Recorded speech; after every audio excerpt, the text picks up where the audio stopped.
Hello, you guys. How are you guys? How are you guys? How are you guys? Don't ask me what's wrong with me. I don't know. All right. So, what's up? What's up? What's up? What's up? All right. So, as you guys see, what we have my cup of macalata, whatever you want to call it. I don't know why I always say macalata. It's really like it's like a chai latte, whatever. But basically, what it is just French breakfast tea with 2 tablespoons of brown sugar and some creamer, and you stir, stir, stir, stir, and it looks delicious. I don't know if I can show you guys this. Let me see. Can I show it to you? Can you see that without it spilling? No, you can't. But anyways, it's just brown. It's just brown. And my little Frosty is back. Frosty mug. Like, when's the last time I recorded? Monday? Monday's breakfast? Or no, not Monday. Anyways, whatever video, we got our protein, 1 piece of bread cut in half with some seasoning on it. Then we have some leftover shepherd's pie. And we're just gonna talk, guys. We're just gonna talk, talk, talk. And I have a story to tell you guys. I don't know why I've never told this story, and I might have. I don't think so. I really don't think I have. Let's say grace. Dear God, bless this reading. Just name. Amen. All right. Yesterday, guys, I was going through it. Oh my God, I have no paper towel. Like, I'm so stupid. I was going through it yesterday, guys. I was stressed out. I was sad. I was very, I don't know, like I don't understand emotions. Emotions are not fun. I lost my counselor. Now I gotta look for a new counselor. Um and I I I was going through it yesterday. Like I had a moment yesterday. I ignored my child. That's bad. Don't ignore your kids when you're going through it. Let them help you because they'll feel like crap afterwards. And then, yeah, anyways. Um, I was really ignoring a lot of people yesterday. I really didn't talk to really that much. I really just talked to my sister, and I talked to Jama for like a little bit, but she was too busy. Because I hope everyone got their taxes in yesterday. I hope everyone did their taxes yesterday. I'm just going through it, but we'll talk about that in tomorrow's video. Today's video, we're gonna tell the time your boy got sent away to a boarding school. And it was secret in the middle of the night, guys. I have to tell this story. And this is legit and it's not a lie. Okay. So, okay. So, what happened was we were living on our farm. It was me and my dad. No, me, my mom, and my brother. My dad was still working and was always gone, like I told you, 6 times, sometimes 6 times a month, okay? Out of the year. We didn't see him. So anyway,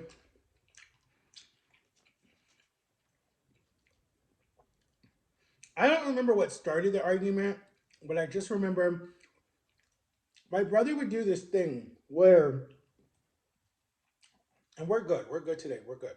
But he would do this thing where he would tease and he would push my buttons and he would get me in trouble and then he would just sit back and watch the aftermath, right? That was like how he was. So he knew what would trigger me. So anyway, this day, I don't remember what happened, but I was so irate. I was so angry. I was so frustrated. And my mom says I threatened her with a broom. I don't know what the hell you could do with a broom. I don't know how you could kill someone with a broom. Whatever. It was a little Dollar Tree broom made of Pepsi glass or whatever you want to call it. And it was so weak. Like it was so easy to bend those things in half back then. Like the material sucked. I don't know what it would do to hurt her. But anyways, so I remember vaguely. I remember the cops coming. I knew the officer already because my mom called the cops on me like 6 times all the time, right? So, anyways, I just remember the cops coming. Um, and I remember talking to the officer. I remember him sitting me down and being like, every time I come, you're not crazy. Like your mom puts in the report every time. So I'm like, huh, well, who's the one who's crazy? Well,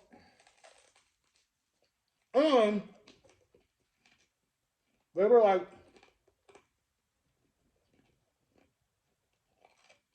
do you want us to take him to juvie? What do you want us to do with him? She's like, no, I just wanted to scare him a little bit. And I just don't want him in the house. So they're like, well, ma'am, there's only 2 things we could do. We can take him to juvie, or we can take him to stay with a family friend. So she's like, okay, let me make some phone calls. I'll just take it myself. I don't need a whole bunch of big, all the gossip. So she called this family that we knew, and the family was like, yeah, sure, Matt can come stay with us, whatever. Well, the first family she called, I wanted to go really bad because it was Dylan, and his parents were like, his mother like understood me and she loved me, and she was like the lady who was kind of like our principal in homeschooling. Like she would grade us and stuff. I loved her to death. She was so soft spoken, so sweet. Loved her to death. Her son Dylan was my best friend in the whole world. I was like, heck yeah, let me go stay with Dylan. Like this would be fun, right? And then plus they lived in a really cool town. So they were actually out of town at the time, so they couldn't take me. And I was like, dang it. So then my mom was like, well, let me call this doctor family I knew. So I went and stayed with this doctor family, stayed one night with them. They were actually about to go on a trip. And so they passed me over to this other family that we knew, and I stayed with them. And they were very strict. Father was Air Force like my father, very, very vegetarian at the time. So, anyways, I stayed with them for 7 months. So, in those 7 months, we kept looking at different boarding schools, different places that my mom wanted to send me that she was thinking about. And the mother was like, get with my mom, and they would talk about it. And I'm like, this woman really want to send me away. So anyway, we would go to check out these boarding schools. So we went to this one called Boys Hope Home or something like that, whatever it was. And there were like these two scrawny, like white boys, not trying to be racist or anything. And they were standing out there and they were just like fishing or whatever. So I like went up to them and just started hanging out with them and had fun there. And then I like wanted to stay at the home because they're like, we really just have fun all day. We fish, we go to church every Sunday. And he's like, we really just have fun. We're really outside the whole time. He's like, it's not like a really, really bad kind of boarding school, right? And I was like, oh, this would be awesome. It's like a summer camp. Well, my mom didn't like that one because she wanted more structure, more discipline, whatever it was. So that one was X'd off.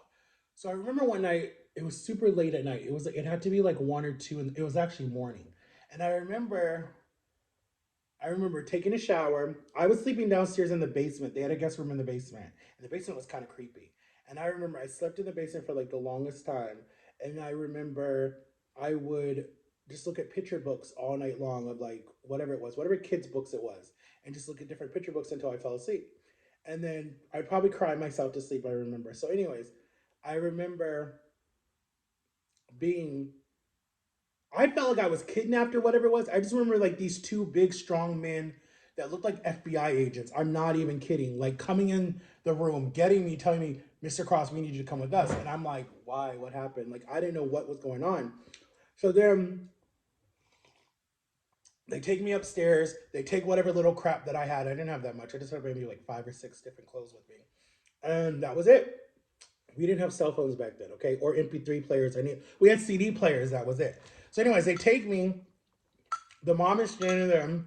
She's crying because, I don't know, the kids were crying because they liked me. They liked having an older brother. And then the dad just has his arms like this, and he's just like that. Like he's just not saying nothing. And then I remember going to going to going to this minivan, getting in this minivan, the doors being shut. Child lock was on both doors because believe me, I tried to get out. I remember going down this long, long dirt road, coming up to like this big, big house. Like I just remember being a big brick house. And it looked like it's something that was built like in the 1800s or whatever it was. And I remember like the doors shut behind you. You went in. I remember the house was so quiet, guys. It was so quiet. And then I remember there were like all these old ass pictures or whatever it was. And then I remember going to the principal's office, sitting there, and him being like, Mr. Cross, you've been da da da da da da da, and going down like the list of like all the stuff that I did. And I'm like, what the heck are you talking about? Like, you act like I'm a criminal. These are all juvenile stuff. Like, nothing was record. Like, there were no records. It was just basically like my mom writing a progress report on me, basically, and saying like all the stuff that I've done, right? So I remember being given a jumpsuit that said the name on it. It was almost like jail, basically. Given a jumpsuit, they search you head to bottom. They don't care. They give you 3 pairs of boxers. They give you a toothbrush, a blanket, and then they What else did they do? There was something else that they did to me. I'm trying to remember. Oh, they give you a haircut. My hair was like a afro at the time. So they give you a haircut and you're basically almost bald, right? They do an army cut on you. Then they basically put you in this room, and then when I went in the room there was like five or six other guys in the or kids in the room because I was a kid at the time. And you're basically handcuffed to the bed at nighttime when you sleep. You're basically shackled to the bed. They put a brace on your leg at nighttime so you won't run away, and you sleep on a little cot. Like, I'm not kidding you. And it was so uncomfortable. The cot, it was itchy, it stunk like pee. It was just annoying. And then the next morning I remember waking up and you had to line up, and I remember they uncuff you in the morning, and then like everybody was looking at everyone because I was new. And then we went to, where did we go? We went to the cafeteria.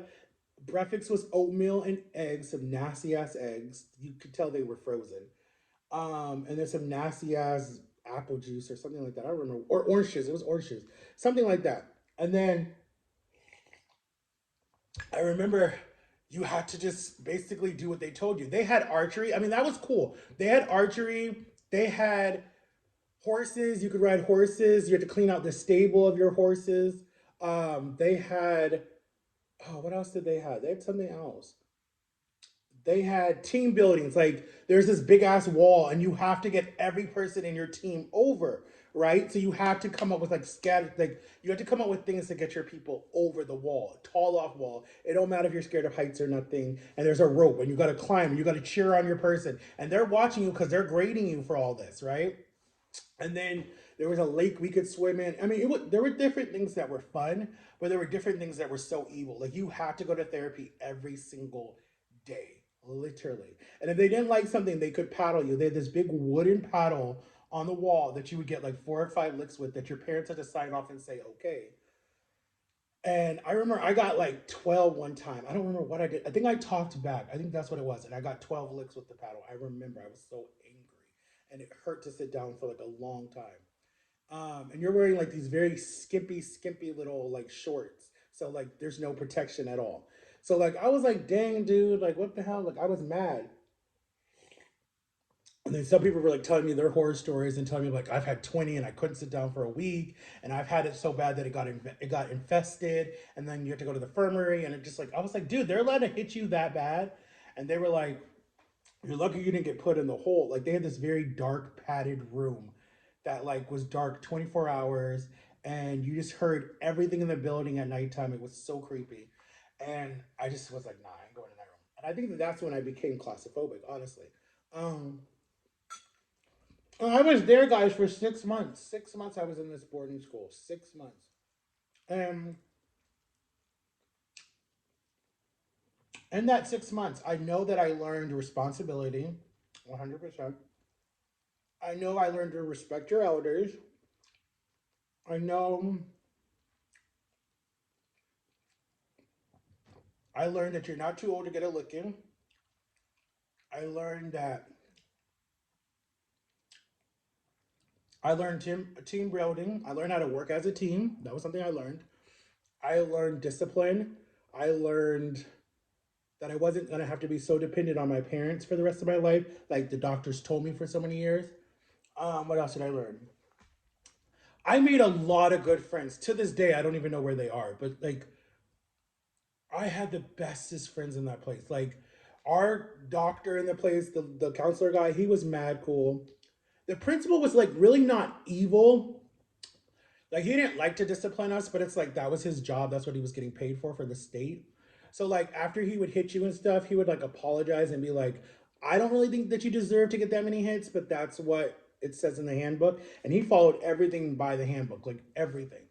And so he was like mad cool. He was not mean. Now the dean, the person that was like higher up than him, he was an asshole. I hated that guy. It was some evil old Russian guy. No offense to any Russian people, but this guy was like a Russian person. He was just so mean. You couldn't really understand him, and he screamed a lot when he talked to you. He screamed, and that's why I don't like being yelled at to this day. Um, I'm terrified of paddles. I don't like seeing paddles. I don't like touching a paddle. Nothing like that. There's too much trauma like that. And then I don't like sleeping on cots. They just it's a trigger for me. I don't like the smell of someone that is pissed the bed or smells like old urine. It's a trigger for me. It's a trigger. And it followed me when I got arrested and went to jail too for 9 months. That was another trigger of mine because I could smell it because they don't let you shower that much when you're in jail. They don't. And ugh, that smell, I can't. To this day, if I smell it, I want to throw up. That's how bad it is. I'm trying to think what else. There was some other stuff that I learned. And then across the camp was the girl side, and we would have field days, and we would get to hang with the girls. We really did. We really did get to have field days that were fun. I lost my virginity at that camp actually too, that they don't know about, or my parents. Well, they thought I lost it at 17. I technically lost it at 14 or 13. I don't remember, but somewhere in there. Um,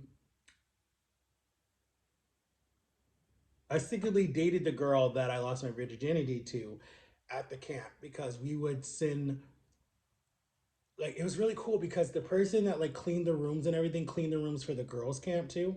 So like he would send notes and stuff, and my reading wasn't that good, so a lot of my friends would just read what she said because we would be like in a group at nighttime after they were done checking us. Even though we're tied to the beds, we would try to like sit close to the end of our beds, and we would everyone would read the note, or there would be one designated person that could read the note for everybody. So it was like really cool. And then she's like, I like your eyes, I like that. But anyways,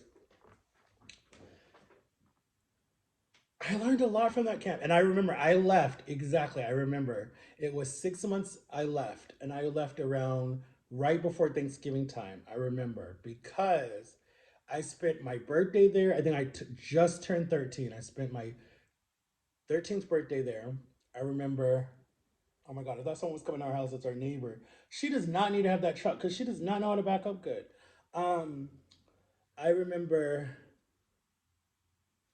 I came home, I came out of the place right around, like it was a week before Thanksgiving. So everyone was out of school already, but it was like a week before Thanksgiving. And I remember vaguely they put you back in the van, right? For the people whose parents just, because your parents were never allowed to come see you. You could get letters, talk to them on the phone. That was it. They were not allowed to see you. They were not allowed to know. Like parents were just not allowed on that property. So they put you back in a van, a 15 passenger van, and would take you, the kids that were actually going home. And I didn't want, honestly, guys, if I can be completely honest, I did not want to leave. Like I thought I was gonna hate it, but I did not want to leave. I felt safe. I felt wanted, and I felt accepted for who I was, and I weirdly felt loved. Like I didn't care if I had a bunch of brothers and a bunch of uncles or grandpas or whatever you want to call them. I felt happy there, honestly. Like I literally, if I can be completely honest with you, I would have stayed there the rest of my teen years. Because you basically could only stay until you were 18. I would have stayed the rest of my teen years. I would have never came to Florida, but I would have been so happy to stay at that boarding school until I was 18. Like 100%. I think I would have been such a different man coming out of there, honestly. Yes, it probably would have added a lot of fear, but at the same time, it would have added a lot more discipline, anger, not in a bad way, in a good way. And I think it would have made me just, I don't know. I think I could have walked away from a lot of situations because I would have been more responsible. But anyways, I remember I came home. My mom picked me up from the base station